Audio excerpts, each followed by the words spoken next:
Hello' guys, good morning সকলোকে। আৰু কি খবৰ সকলোৰে? মই ভিডিঅ' দিব পৰা নাই আৰু এই কেইদিনমান এই ৰিজাল্ট দিয়াৰ পৰা অলপ বিজি। গতিকে গাইজ বহুতে মোক ৰিকুৱেষ্ট কৰি আছে দেই যে মোৰ SI ৰিটেন স্ক'ৰ কিমান আছিল আৰু ফিজিকেলত মই কিমান উঠাবলৈ সক্ষম হৈছিলোঁ, যে টোটেল মোৰ কিমান হ'ল আৰু কাট অফ কিমান গ'ল, OBCৰ কিমান গ'ল, ST জেনেৰেল এনেকৈ SCৰ কিমান গ'ল।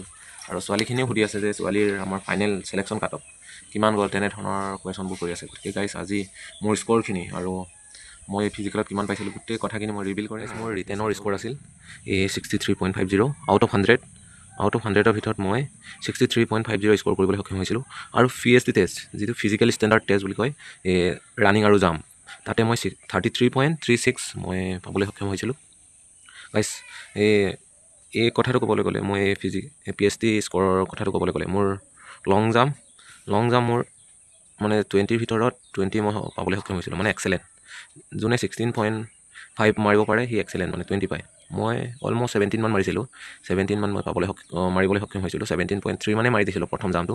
গতিকে 20টা গ্ৰুপ বনাই দৌৰিব দিছিল, তাতে মই অকলে এক্সেলেণ্ট মাৰিছোঁ মানে গ্ৰুপত, আৰু মই 20ৰ ভিতৰত 20 পাবলৈ সক্ষম হ'লোঁ। আৰু ৰানিঙৰ টাইমটো বহুতে সুধি থাকে। মোৰ ৰানিঙত মোৰ 6 মিনিট 8 ছেকেণ্ড মোৰ লাগিছিল। আৰু মোৰ যি প্ৰেক্টিছত লাগিছিল 5 মিনিট 55ৰ পৰা 59ৰ ভিতৰত মই সোমাইছিলোঁ এই ৰানিঙত। গতিকে তাত অলপ মানে, যিহেতু 8 ৰাউণ্ড দিছে, মই 4 পাকত প্ৰেক্টিছ কৰিছিলোঁ, কিন্তু তাত 8 ৰাউণ্ড দিলেগৈ। সেইকাৰণে গাইজ মোৰ টাইমটো অলপমান বেছি ল'লেগৈ, যে 8 ছেকেণ্ড লাগি গ'লগৈ তাতে 8 পাক দৌৰিবলগীয়া হোৱাৰ কাৰণে। গতিকে গাইজ মই 13.36 পাবলৈ সক্ষম হৈছিলোঁ, আৰু টোটেল মিলাই মোৰ 33.36 হৈ গ'ল। গতিকে গাইজ ফিজিকেলটো এটা হাইলি মেটাৰ কৰে, মানে ডাঙৰ ফেক্টৰ মানে আপোনাৰ চিলেকশ্যনত। আজি মই যদি 27 মান পোৱা হ'লে মই চিলেকশ্যন নাপাওঁ, মই লিষ্টৰ পৰা বাহিৰ হৈ যাওঁ। গতিকে গাইজ মোৰ চিলেকশ্যনৰ মেইন ফেক্টৰটো হ'ল এই PSTয়ে মোক বচালে। PST যদি নথকা হ'লে আজি মই গ'লোঁ হয় আৰু একদম তললৈ। আকৌ কেইবছৰ লাগিলেহেঁতেন মই ক'ব নোৱাৰিলোহেঁতেন। আৰু মই ভাইবাৰ মাৰ্কছটো নিজে নাজানো, যিহেতু টোটেল মাৰ্কছটো ৰিভিল কৰা নাই।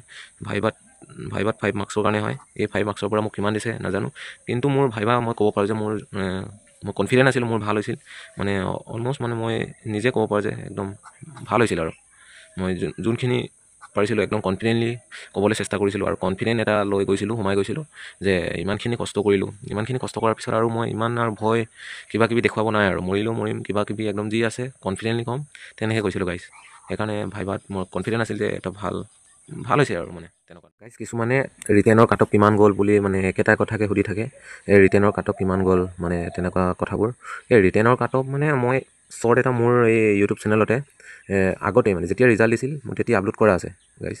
আপোনালোকে চাব পাৰে, তাত গৈ পিনি চাব যে মোৰ শ্বৰ্ট ভিডিঅ'বোৰত তাৰ মানে ৰিটেন ৰিজাল্ট যি ফেব্ৰুৱাৰী জানুৱাৰী মানতে ৰিজাল্ট দিছিল, তেতিয়াই মানে মই শ্বৰ্টটো আপলোড কৰা আছে, মানে স্ক্ৰীণশ্বট মাৰি, যে ইমান কাট অফ গৈছিল STৰ কাৰণে, UR কাৰণে, OBCৰ কাৰণে, SCৰ কাৰণে ইমান গৈছিল, ছোৱালীৰ কাৰণে ইমান গৈছিল, যে তাতে স্ক্ৰীণশ্বটটোতে আছে, মানে আপোনালোকে চাব পাৰিব তাতে।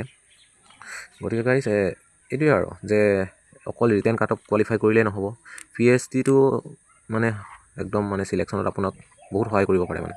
কাৰণ গাইজ মই কথা এটা কৈছোঁ, মোৰ URৰ লগৰ দেই, তেখেতে মানে অলমষ্ট 70 মান পাইছে, কিন্তু ফিজিকেলত ভাবি চাওক, ফিজিকেলত যদি 22 মান পায়, যেন তেন কোৱালিফাই কৰে, লং জাম্প মাৰিব নোৱাৰে, কিমান হ'ল গাইজ 92। এই 92 নাহিলেগৈ, মানে ভাইবাৰ কাৰণে UR cut off 93 point something আৰু এনেকৈ কিবা এটা কৈছে আৰু মানে URৰ কাৰণে, গতিকে নাহিলগৈ। মোৰ মাৰ্কছ আছিল 63.5, মানে কিমান এটা ডিফাৰেঞ্চ চাওকচোন। গতিকে এই ফিজিকেল মাৰ্কছটো যদি মই যেন তেন এনেকৈ যদি ইয়াতকৈ 25ও পোৱা হ'লে, মোৰ নাহে কেতিয়াও ফাইনেলত। আপোনালোকে ভাবি চাওক, এই 88.50 হৈ যায়, মোৰ নাহে, জীৱনত নাহে। হয়, ভাইবাৰ কাৰণে মোৰ কেটেগৰীটো হ'ল STৰ কাৰণে আমাৰ কি 85ৰ পৰা মাতিছে বুলি মই শুনিছোঁ, আৰু 86 লগ পাইছোঁ বাৰু মোৰ ভাইবাত, 86ৰ পৰাও ভাইবালৈ মাতিছে।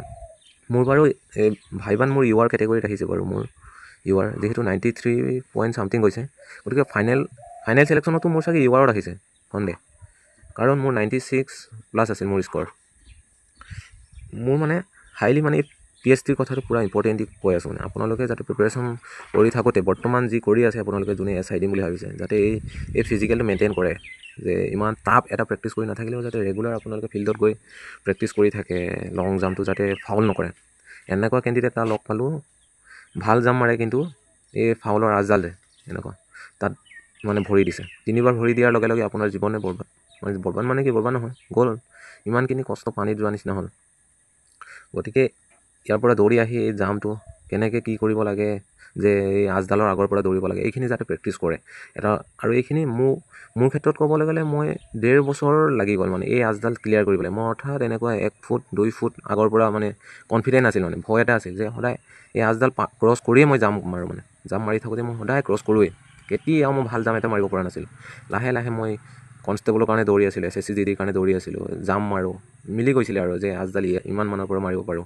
এক্সেলেণ্টটো পিছৰ পৰাও মোৰ যায় এনেই মাৰিলেও এক্সেলেণ্টটো যোৱা হ'ল তেনেকুৱা ৰিটেনৰ স্ক'ৰ আৰু ফিজিকেলৰ স্ক'ৰ আছিল আৰু মোৰ কথাখিনি এইখিনি আৰু যে এনেকৈ গুৰুত্ব দিব লাগে যে ৰিটেনৰ সমানে প্ৰথমতে ৰিটেন কিন্তু দেই আৰু ফিজিকেলটো সদায় যাতে প্ৰেক্টিছ কৰি থাকে মেইনটেইন কৰে ফিজিকেল মানে কি আপুনি ৰিটেন কোৱালিফাইও নকৰে ফিজিকেলি হেল্ডি থাকিব তাৰ কাৰণে তাতে এটা নিয়ম অভ্যাসত পৰিণত কৰিব লাগে ফিল্ডলৈ মাজে মাজে দৌৰিব লাগে ফিট হ'ব লাগে যাতে এইবাৰটোতো কিমান ফিজিকেলৰ কাৰণে 12 দিনৰ পিছত মাতি দিছিলে যদি 12 দিনৰ ভিতৰত যোনে যি কৰিলে আৰু কাৰণ এবছৰত বোলে দৌৰি নোপোৱা মানুহ এটা বোলে এবছৰ নদৌৰাকৈ 12 দিনত কি প্ৰেক্টিছ কৰিব এই ভৰিৰ বিষ হাতৰ বিষ গা বিষ ঠিক কৰিবলৈ দেখোন 15 দিনমান লাগিব গতিকে 12 দিনতনো কি পাৰিব গতিকে তেনেকুৱা হ'ল বহুত মানে ফিট ল'ৰা এনেকুৱা জিমাৰো ল'ৰা বডি থকা ল'ৰা ওখ পাখ বহুত মানে লম্বু চম্বু ল'ৰা এনেকুৱা ল'ৰা ফেইল কৰিছে মানে এই ৰানিঙত মই দেখি আচৰিত মানে ইমান মজা ল'ৰা কিন্তু দৌৰিব পৰা নাই কাৰণ টাইমেই নিদিলে 12 দিনত কি দৌৰিব কাৰণ তাতে টাইম নিদিয়াৰ কাৰণে প্ৰেক্টিছ কৰিবলৈ টাইম নজৰিলে গা বিষ হ'ল আকৌ তাতে লং জাম্প